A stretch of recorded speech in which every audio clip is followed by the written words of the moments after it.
Behind me here is Shields Valley Elementary School, and it's been standing here since 1911. And the running joke amongst faculty is that it's actually older than the Titanic. Over in here is the boiler room, which sits the boiler maker, which isn't much younger than the school itself. And finally, in 2023, this guy went out of commission after 80 years, leaving the school without heat and prompting them to use portable heaters to warm the school up from the hallways.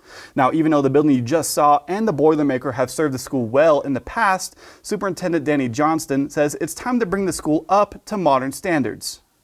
You know, it breaks my heart because our kids in the Shields Valley deserve what everybody else has. Since the boiler went out, Shields Valley has attempted to pass 2 separate bonds to get funding to address this issue, but neither passed, which Johnston says is unfortunate since they can only get funding for these types of projects through the community and private fundraising. There's not a system in place within the state to address failing buildings. Johnston says they would repair the boiler if they could, but were told by their contractor that nothing more can be done to save it. No, it's been repaired so many times that it's beyond fixing. They've gone through 2 winters now relying on space heaters and construction heaters, which Johnston says can be quite costly. Our electric bill is significant. Besides the financial burden, teachers at Shields Valley say it's been a struggle keeping students warm. We have 1 space heater per classroom.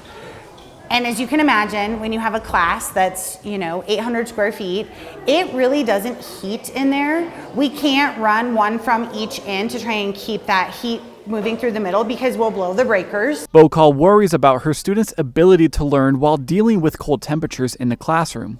When kids are cold, they're not focused on what you're teaching them. They're focused on trying to get warm. And when I have a student asking me, can I please go get my coat? I'm cold. That's a problem. Our students shouldn't be cold in class. Issues with the heat are not new at Shields Valley. Johnson recounts a time in November of 2021 when they turned on the heat and almost had a catastrophic incident.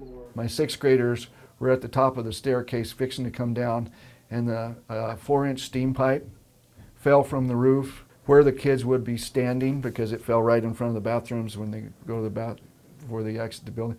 It fell to the floor, filled this building with steam. We just lucked out. Being a 114-year-old building, there's other structural issues going on besides the boiler. Johnston pointed out issues with the foundation, walls, and outdated electrical equipment. What's next that's going to collapse that we don't know is going to collapse? Or the staircase is going to collapse?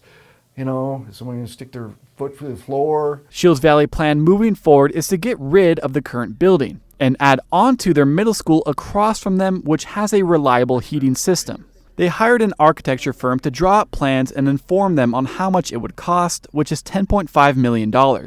Another bond to help them get this funding is up for vote this November, and Shields Valley is hoping the community votes it through this time. I know no one wants a higher tax bracket, but these kids need a building that they can come to school and know they're going to be warm, they're going to be safe, and they're going to be able to learn. Johnston says this upcoming bond would have a significantly smaller impact on people's property taxes than previous bonds. For more information on the bond and the property tax layout, you can follow this story on our website. In Billings, Justin DeBell for Nonstop Local.